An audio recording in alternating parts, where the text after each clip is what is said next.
Meus irmãos, meus amigos de Itaporanga, eu tenho o privilégio e a honra de receber meu amigo, nosso irmão de muito tempo aqui, o Emerson José Campos, professor Merson, foi professor de meus filhos, né, Emerson? Sim. E tem uma longa trajetória. Gostaria até que você falasse um pouquinho disso aí, Emerson. Sempre no ensino secundário, né, me parece? Não, nem sempre. Assim, na verdade, eu fiquei a maioria do tempo hoje como professor, há 17 anos, no Coronel José Eduardo, né, que era ensino fundamental 2, né, vai do sexto ao nono ano. Nesse período, eu também fui assim, chamado pelo Toninho, né, no Monteiro Lobato. Fiquei ali também basicamente uns 13 anos, de uma saída, mas retornei de novo no Monteiro Lobato. Tive algumas passagens pelo Colégio Deputado, né? E agora, né, ultimamente eu estou lotado no Seita, né? Emerson, mas a conversa nossa hoje aqui é sobre educação. Quais os gargalos, as dificuldades que tem a educação em Itaporanga e o que precisa ser feito na sua concepção? Olha, assim, a educação, na verdade, a gente imagina como uma coisa lúdica, né? Uma coisa que, na verdade, ao mesmo tempo que você quer gerar aprendizado ao aluno, né, você quer inserir ele na sociedade, né, e dar expectativa ao aluno. E a gente sempre percebeu que a educação não por causa dos funcionários, dos professores, dos auxiliares, mas sempre assim aquela lógica do sistema, né? E que durante toda essa trajetória que a gente trabalha na educação faz 21 anos, a gente vê assim essa parte funcionária dedicar muito, mas que na verdade fica entravado aí pelas essas partes burocratas, né? A gente vê, por exemplo, que o aluno que estuda, hoje ele está focado basicamente numa cobrança de números, né, de estatística, né? Quer que o aluno estuda, que ele faça provas, né, que ele termine o ano e que a expectativa dele seja, por exemplo, assim, ele fazer uma prova vestibular e a gente que dá aula basicamente para a maioria que são escola pública, né, colégio público, teve alguns momentos aí que foram oferecidas algumas oportunidades, como a criação do UEG, né, aqui em Itaporanga, curso que podia ser feito fora, né, da UEG e da UFG com a criação do Enem. E de alguns anos para cá está mais difícil, né, não está tendo uma expectativa assim. Mas durante toda essa época, assim, o aluno ele não tem como, dentro da visão da educação, ser explorado as vocações deles. Porque cada ano que passa, né, o aluno está lá sendo obrigado a fazer uma avaliação meritocrática, uma prova que tem que ser igual para todos, num regime de aula que na verdade são aulas distantes, fechadas, então dá um sinal, o aluno sai, entra outro. Não há uma coisa que se fala muito, que é uma aula integral, uma aula de parceria de professores com o outro. Então é aquela coisa de dar um sinal, entra um professor, sai outro, né? E aí, por exemplo, eu até sempre falo que o primeiro dia de aula é como se fosse o último dia. Apesar de que todo mundo esforça para ter uma viagem aqui, um seminário aqui, um encontro ali, uma oficina, mas a escola é presa àquela ideia de você ficar dentro de uma sala que eu diria que é uma sala crua, né? Eu digo que enquanto estudo assim, do pré até o 5º ano é uma sala até interessante, porque os professores de primeira fase vão lá, colocam, né, uns númerozinhos, colocam né, tem todo aquele apoio lúdico, mas quando chega do 6º ano até o ensino médio, ele tem uma sala vazia que nada inspira ele, né? É aquele concreto armado que não dá inspiração. Essa fala sua aí, você está falando até que não respeita a vocação do aluno, né? Se é um artista, se é um escritor. Né? Eu quero, inclusive, que você fala aí do pétalas, vagalumes e seres humanos. É isso? Na verdade, esse projeto aí? A gente teve ali alguns alunos oriundos ali do Zicoeiro, né, que tem um excelente ensino de qualidade, e alguns alunos, né, com o passar do tempo, chegaram, uns foram para o deputado, outros foram para o Seita, e esse ano, o ano passado, alguns alunos começaram assim, a demonstrar, na verdade, essa vocação para a escrita, né, escrever uma poesia, escrever um conto, uma crônica, e lá a professora de português começou a perguntar esse ano se teria como editar um livro dessa juventude, né, desses dois jovens. Veio a pandemia e depois não deu certo. Aí eu passei a ter encontros, né, com alguns alunos, né, por exemplo, do deputado, né, do Colégio Militar. E surgiu a ideia assim, porque a gente pensa que a escola, quando fala de evasão, quando fala de desestímulo, de fazer só uma prova, a gente imagina que se a escola preocupasse com, desde a sua formação, né, entendendo as vocações que ela tem, que ela mostra durante todo esse tempo escolar, e que se a escola pudesse fazer projetos, né, que pudesse inserir ele nesses momentos, né, vamos dizer que o menino está lá no pré-primeiro, já demonstra assim, eu gosto de fazer um teatro, eu gosto de tocar uma música, né, ele gosta, por exemplo, de escrever, ele gosta de desenhar. Mas acaba que... Só te interrompendo, Emerson, esse, então, é um projeto, né? Vão escrever um livro, quais são os meninos, os alunos que estão inseridos aí no projeto? Você é uma espécie de coordenador do projeto? Ou você escreveu também? Na verdade foi assim, essa ideia que surgiu com esses dois alunos no CEITA, que tinha professor de português que queria editar um livro para esses dois, até um deles, na verdade, está com um livro no pré lá na editora Kelps, ela começou a conversar isso com a escola estava disposta a fazer isso, mas veio a pandemia, né? A pandemia fez a gente, né, cada um correr para um lado, e está vivendo esse momento difícil, né? E a escola não, que ela não deixou fazer isso. O que aconteceu é que aí ficou muito assim, difícil de acompanhar esse processo. Um aluno deputado, ela passou na minha casa, né? A gente estava lá conversando com os amigos, e ela me mostrou um haikai.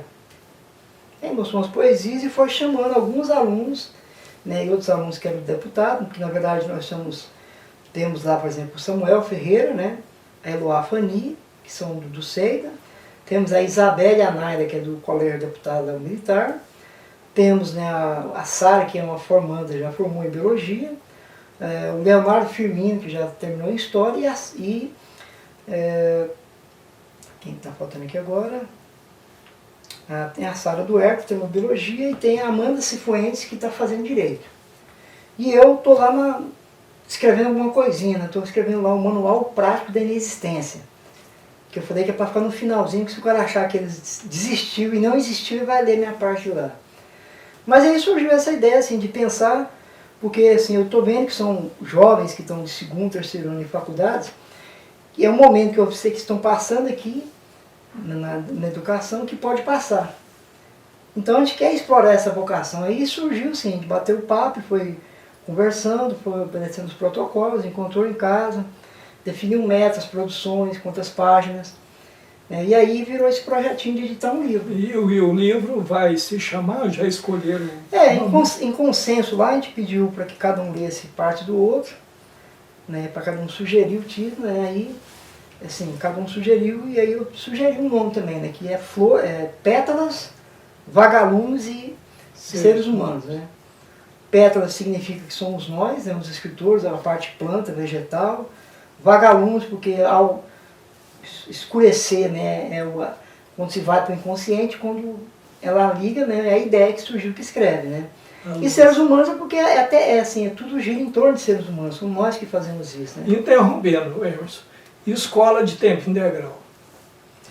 Então, é primordial, né? A gente teve aqui em Goiás um projeto que era assim, basicamente, pensava-se isso, eu lembro assim, de maneira bem interessante. É uma ideia, por exemplo, que começou lá com Cristóvão Buarque em Brasília, né? De pensar essa coisa de tempo integral. E aqui em Goiás, na verdade, ele começa com o Marconi Perillo, né? No projeto dele. Quinta Poranga teve várias escolas, né? Eu participei nela, por exemplo, no Coronel Virgílio. Tínhamos aqui, por exemplo, o José Pedro, tínhamos o Milton Camilo, né, e também tínhamos aqui que é a escola aqui próxima ao supermercado Mó, Joaquim da Silva. O Joaquim da Silva, né. Então elas foram escolas pilotos, né, e a gente tinha, eu falo assim, que é um projeto muito interessante, né, de tempo integral, porque pegavam principalmente áreas periféricas, né, precisava disso para mães e pais, né, não como uma creche, mas porque tinha letivas, tinha outros projetos, essas vocações que tinha lá, uma fanfarra, implementar português, matemática, iniciação a uma questão científica, tinha judô, né, tinha, né, tatames para fazer isso tudo. Para ocupar o tempo do jovem, né? Mas assim, aí o que acontecia, né, geralmente assim, o governo criou um projeto e que na verdade não demandou assim, uma maneira daquilo acontecer de fato. Mas se me pergunta disso, eu pego exemplo, assim, o Virgílio, que lutou de qualquer forma. Mas era interessante que nós pegávamos pessoas oriundas aqui, por exemplo, né, da Vila Santana, da Vila Marilda, que tinha suas dificuldades, né, por exemplo, do pessoal que vive ali, né, acima de trabalho. E a gente fazia um trabalho bom, porque na verdade a gente tem problemas financeiros, sociais ali nessa região, né. E aí o que acontece? Então ele ficava ali das 7 da manhã assim, às 4 da tarde, 5 da tarde, então ele tinha aprendizado, tinha lanches, né, de manhã e à tarde, mas tinha essa luta dos professores e a escola de a coisa funcionar. Ela acabou sendo uma das escolas que primeiro terminou. Mas tinha um engajamento, né, Emerson? Houve um engajamento por parte dos educadores, por parte dos pais, alunos. Eu senti que umas 2 escolas aí fizeram a diferença. Né, a gente até cita como importante aqui a questão do José Pedro, né, lá na Vila Mutirão, e do Milton Camilo, que estava desempenhando um bom papel. No mesmo caso aqui o Joaquim da Silva, né? Eram 3 escolas que faziam um trabalho diferenciado por causa do tempo integral. E essa coisa aqui cortou abruptamente, né? Porque surgiu esse tempo, por exemplo, agora do Caiado, mas porque tinha essa questão de escolas que às vezes estavam com pouco aluno, que às vezes não oferecia uma condição de manutenção da quantidade de alunos pela quantidade de funcionários.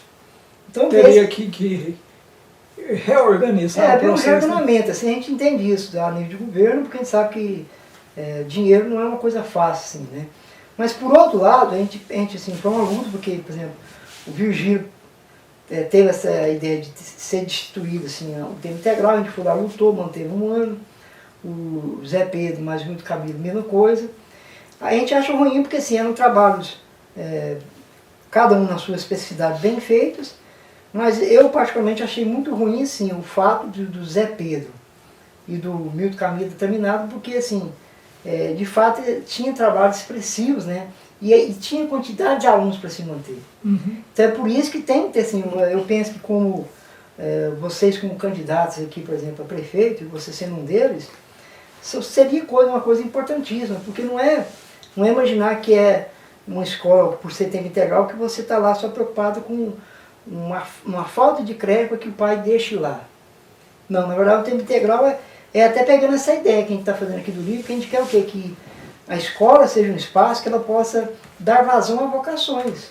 Prazer ao aluno, né? Sim, né? E a escola pode ser não prazerosa, como às vezes, assim, hoje uma visão didática, pedagógica, que acha que a educação tem que ser assim, você tem que estar alegre no sentido de assim, pode estudar sem... Não é isso, né? O prazer de estudar é quando você cria mecanismos. Como eu falo assim, a escola é só uma sala nua, né?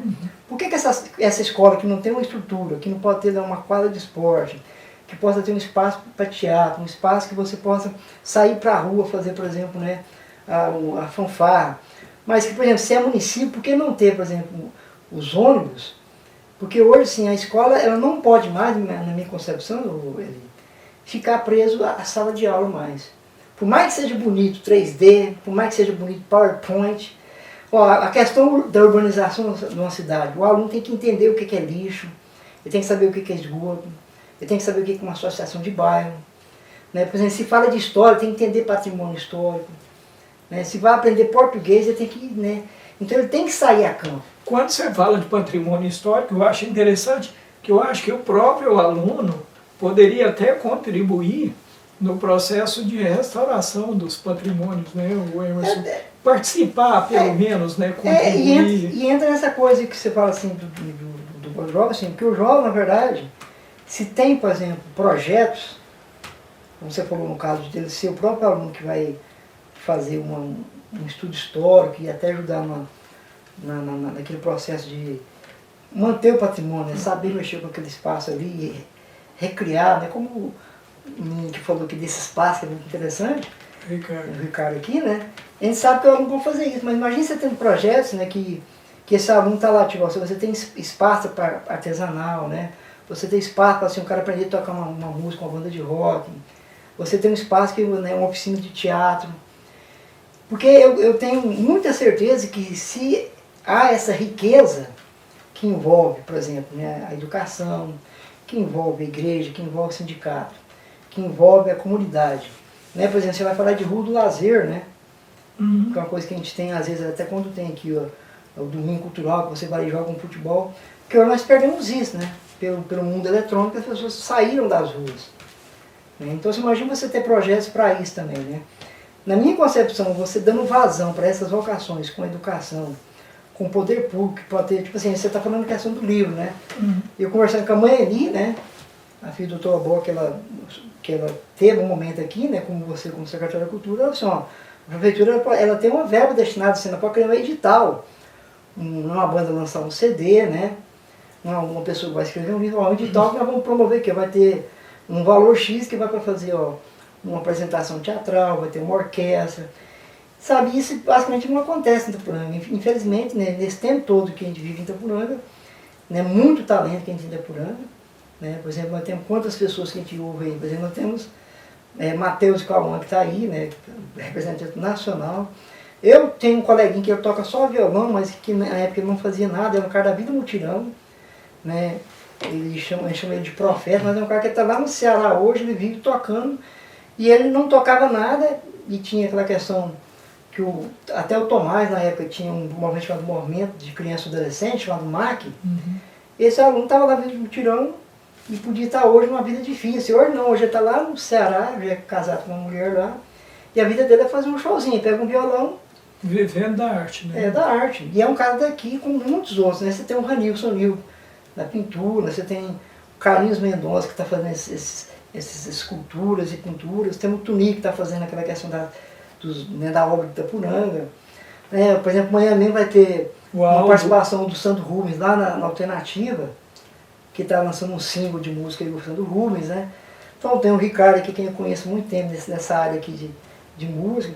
Então por que a nossa cidade, que a gente gosta muito e que quer assim, viver nela, quer ter mais qualidade, por que né, essas pessoas que ocupam o poder público não mostram isso? Porque o povo quer isso. Mas falta essas oportunidades, né? As possibilidades dessas pessoas chegarem lá. Talvez seja até o Emerson, a incapacidade do gestor público de ouvir as pessoas, né? Isso leva talvez a essa falta de interatividade, né? Emerson, eu quero fazer mais uma perguntinha aqui. O EG Itaporanga, como você enxerga esse período que está passando? Mas resumindo, o EG Itaporanga. Só para você ter um exemplo assim, eu mesmo que quando, lá em 1985, né, que tinha terminado, por exemplo, né, o curso de contabilidade, e não tendo ainda, por exemplo, estava começando a nascer a FECLITA, né, o primeiro curso de história e tal. Eu, na época, não tendo condição, eu fui fazer magistério. E de 87 para cá, né, e já no governo, por exemplo, do 87 era o João Batista. João Batista. Então ele foi um dos caras que, eles, portugueses, que foram atrás, né, com professores, comunidade. De 87 para cá, assim, ó, tem quantas pessoas que foram formadas aqui, né, nessas licenciaturas, que hoje tem biologia, já teve cursos que, na verdade, vamos dizer assim, reestruturou várias pessoas que não tinham nem curso, né, de graduação, que foi uma etapa que precisava para CP3 e P4. E aí, sim, muitas pessoas que hoje dão aula em todas as áreas de Itaporanga, nessas áreas, são oriundos aqui da UEG. Numa época que eu antecede aqui, pessoas iam para a Sede, iam para Goiás. A UEG fez esse papel não só em Itaporanga, mas como um polo geral. E aí você pensa o seguinte, assim, ó, eu sou um professor dessa origem, eu sei que várias pessoas dão aulas em várias partes do Brasil, saindo da UEG, né, nessas áreas, né, de biologia. E também incentivou, não é porque tem essas matérias, ela incentivou que as pessoas iam fazer matemática em Goiás, fazer direito em várias partes, porque tem uma universidade que as pessoas querem estudar. Bom, essa situação atual, né, é uma situação crítica, porque na verdade, assim, ó, eu falo isso ali porque eu estou lá, por exemplo, no CET e tem alunos que estão fazendo terceiro ano. Você tem noção de que o ano passado e esse ano houve uma retração da expectativa desses alunos, seja pela UEG ou até pela forma que hoje está assim, desmantelando a educação, né, na questão do Enem, você percebe que os alunos, assim, quando vai ter para fazer o Enem, muitos não queriam nem fazer, por exemplo, a inscrição do Enem. Né? Porque queira ou não queira, assim, a gente sabe que, por exemplo, a gente tem que perceber assim, como é que estão os cursos hoje, né? Qual curso que pode ser mantido, mas você poderia já ter pensado há muito tempo em podendo, por exemplo, tirar um tempo alguns cursos que estão saturados, mas pegar cursos que em Itaporanga são viáveis, manter essa estrutura da UEG que está aí, né, adaptar ela ao curso que for necessário, mas ela de maneira nenhuma ela pode ficar na condição que ela está. Porque na verdade ela está matando sonhos de pessoas que tem ali, né? Emerson, eu quero fazer aí uma provocaçãozinha na questão da UEG. A UEG, quando você fala de alguns cursos que estão saturados, seria a hora da gente repensar, por exemplo, a área agrícola, que tem uma vocação aqui, né, de pequenos produtores, a área de confecções e facções, design de modas, alguma coisa nesse sentido. É por aí que você enxerga o futuro da UEG em Itaporanga? Eu acho que, quando eu falo isso, eu tenho que ter uma noção ampla do assunto. Mas evidentemente que é essa questão assim, né, de você ter, até porque essas vocações que Itaporanga está tendo, né, quando falo de facções, falo de agricultura, né, fala de associações, né, e outras coisas mais, mas eu até vejo que, pensando na juventude, hoje tem curso, por exemplo, em áreas, como assim, hoje eu sei que um jovem, depende do curso que ele faz, uma área que envolve aplicativo, que envolve fazer jogos de videogame, né, as pessoas na verdade estão tendo espaço muito para isso. Industrialização também dos produtos daqui, né? Por exemplo, quando a gente vai nas feirinhas hoje aí, é preciso de escoar essa produção em vários sentidos, né? E você tem muita coisa nesse sentido. Mas assim, falta esse estudo, né? E para implementar essa coisa, mas assim, tudo depende de como aconteceu algumas vezes, perguntaram alguns anos atrás que curso vocês queriam aqui. Teve essas pesquisas, mas nunca ela foi levada assim a sério. Ruim que não ter tido levado a sério, você está nesse momento agora que ela fica na esquina, porque agora, por exemplo, não tivemos um curso, né, dessas matérias esse ano, né, porque não tinha quórum, então já está assim, as turmas de segundo, terceiro e quarto ano, e que se nada for feito daqui 3 anos, né, você está fadado a não ter um EG, vai ficar lá o quê? Um elefante branco, uma estrutura que depois se acaba. Agora você vai perder tudo isso, né, a história que foi feita nesse período todo. E sem contar o impacto que tem sobre a cidade, né? É outro fato importante, que você sabe, quando ela foi criada e até hoje, o que ela gerou de emprego nesse tempo tudo, né? Emprego, renda, né? Seja ali os bares ao redor, mas a questão dos cursos, pessoas que vinham de longe, né? Nós Itaporanga, felizmente, nós é um polo. Desfazendo tudo isso, nós vamos largar de ser esse polo, né? Se não tiver, por exemplo, o OEG como um representante nesse sentido, porque ela puxa outras situações, né? Interessante isso. E temos caminhos, né? Na verdade, assim, se você dialogar com a sociedade, ela, assim, é crível que, na verdade, você pode saber ocupar isso. E para não poder perder, na verdade, esse vínculo, né? Porque eu vejo assim, porque tem toda uma história, assim, desde 87, né? Você pega 87 para 2000, são 33 anos, 34 anos, 33 anos, né? Então depois de 33 anos você vai deixar toda uma luta que começou antes disso, virar uma fumaça, por exemplo. Acabar, né? Outra coisa, Emerson, pós-graduação. Eu estou te explorando. Como você vê isso aí, essa questão de UEG e pós-graduação, como que... Não só a pós-graduação, né? Ela teve, assim, a UEG, assim, em alguns cursos, chegou a ter a pós-graduação, né? A nível de Goiás, né? De outras situações dentro da história. Então é outra coisa importantíssima, mas é outra coisa que a gente sempre imaginou, eu mesmo que terminei história, sempre pensava, por exemplo, no mestrado. Alguns anos atrás, quando eu estava ainda em evidência, chegou-se a pensar em trazer um mestrado aqui, por exemplo, para essas áreas. Então, são situações em que poderia ser intercambiáveis, né? Não precisa você fechar o curso, você pode explorar essas situações também. E de acordo com a demanda, né, Emerson, ir puxando... O que não pode acontecer em nenhum momento, assim, é ela acabar, né? Assim, condições e caminhos eu tenho certeza que tem. Você não pode deixar assim, eu até entendo, assim, porque quando a gente... vendo a história da UEG, a gente tem uma noção assim, que o Marconi ao criar a UEG, que é fundamental, não vou dizer que... Mas a gente sabe que, assim, que criou uma coisa muito grande que às vezes faltou assim, aquela competência para gerar tudo isso, né?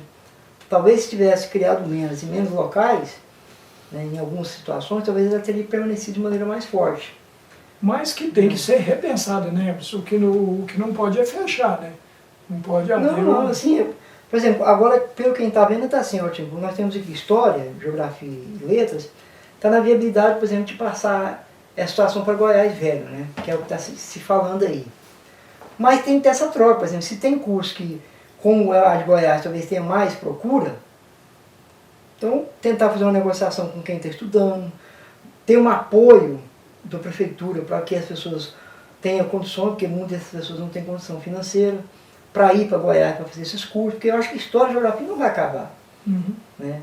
A demanda não é só pensando aqui, né? É uma demanda que ela gera todo o estado de Goiás até fora, independente. Eu acho que a universidade, Emerson, independente do curso, eu defendo que cada pessoa faça uma faculdade, até para elevar o nível das pessoas, o nível de intelectualidade de uma pessoa. Não, e eu falo isso para você assim, porque desde esse tempo que criou até hoje, e por estar na escola eu conheço assim, conheci essas pessoas quase todas, né, que vieram de fora, né, por ter contato, por estar em oficina, por estar né, nas semanas culturais você tinha contato, então é uma coisa riquíssima, né? O Semana Cultural, Emerson, aproveita e abrange. Assim, por exemplo, eu até sou suspeito de falar que quando eu fiz o EG, né, a FECLITA, todas as situações que ela promoveu, eu participei. Né? Por exemplo, uma das coisas fabulosas em algum tempo do EG foi a Semana Cultural. Por exemplo, essa coisa de eu escrever, por exemplo, um dos estímulos foi a Semana Cultural, porque eu chegava lá e tinha aquele curso, né, aquele concurso de participar de poesia, de crônica, mas você tinha teatro, tinha um teatro da comunidade, que uma escola levava lá o seu teatro a ser apresentado. Então eu tive vários alunos que, assim, ao desempenhar o papel na escola de fazer teatro, eles seguiam bons caminhos. Então, e por quê? Porque a Semana Cultural também ela agregava valor das pessoas que estavam ali. É a velha vocação, é um espaço que as pessoas poderiam ter, né, para poder, assim, ó, eu tenho essa vocação e ali eu podia expor ela. Então eu expus ela ali nas oficinas, né, para poder apresentar um trabalho, para fazer, por exemplo, uma preparação, um PowerPoint, fazer uma encenação, né, fazer um pequeno vídeo, dublar uma pequena música.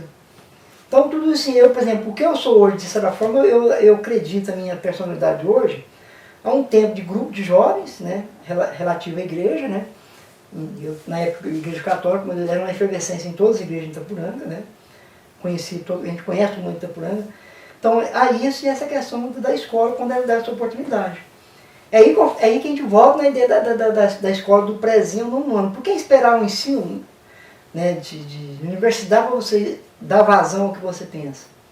Por que a escola não pode oferecer assim, né, esse espaço para apresentação de teatro, para ter música? Né? Porque as pessoas vão viver isso e chegar lá quando terminar a escola, não vai poder esperar só a faculdade em si, ele vai ter a faculdade e toda a vocação que ele tem, né? E você vê aí, por exemplo, uma das coisas que eu até admiro assim, nos Estados Unidos, em termos de escola, é isso. Eu já li, por exemplo, o método Kahn, né, do Academia Kahn, eu tenho um livro que eu tenho lá em casa, né? Ele conta assim, que uma menina fez uma prova no sexto ano de matemática e saiu mal. Por cargas d'água, ela não estava bem no dia e saiu mal. Ele resolveu dar aula para ela pediu para o professor para dar outra prova e ele criou o método Kahn. A partir do momento que ela fez essa prova, ela foi embocada para fazer matemática. Quer dizer, aí ela virou, assim, ela que ninguém tinha dado nada por ela, ela saiu mal uma provinha de sexto ano, mas ele criou até o método Kahn, né, que hoje você vê em tudo quanto é canto, mas aí ela, assim, ela fez a prova de novo e ela foi embocada, né, ela foi fazer o ensino fundamental 2, médio e universidade. Então lá, por exemplo, é aí que você vê, assim, nesses casos, no caso, porque é potência, né? Aí um cara joga basquete, então ele vai estudar, mas ele tem que estudar para ele jogar basquete. Ele é um cara bom na natação, ele vai para natação.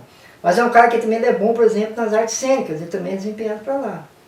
Então, as escolas hoje, europeia, americana e até no Brasil, em várias partes, ela faz isso. Né? Ela aproveita, assim, vai entendendo a vocação do cara, até a pessoa chegar no ponto. Resumindo, nós estamos atrasados no tempo, então, né, Emerson? Então. Eu agradeço, viu, Emerson? Muito obrigado, Emerson José Campos. Eu agradeço você, assim, no sentido, assim, que... Não, deixa eu voltar ao agradecimento, que eu falei como se eu não soubesse o nome. Quero agradecer muito, então, Emerson José Campos, um educador por excelência. Não, eu sim, tenho que agradecer a você, né, que está nessa luta política, assim, na sua história, né, com pessoas que viveu em Itaporanga, que já fez coisas importantes, né, contribuiu muito. Esse bate-papo aqui, que é, né, com você, eu estou aberto a qualquer pessoa, né, que queira participar disso, seja vereador, seja pessoa da comunidade, né. Mas assim, eu acho muito importante, né, você fazer isso, né, pensando que você possa ter a oportunidade de talvez chegar lá, né, e mesmo que talvez aconteça alguma coisa, assim, você está contribuindo que as pessoas pensem nisso, né, é uma coisa que você falou para mim nesse caso, né. Mas sim, eu espero que você tenha sucesso e chegue lá, né. Obrigado. Vai ser muito bom você Obrigado. ter pensado nisso pra gente, né.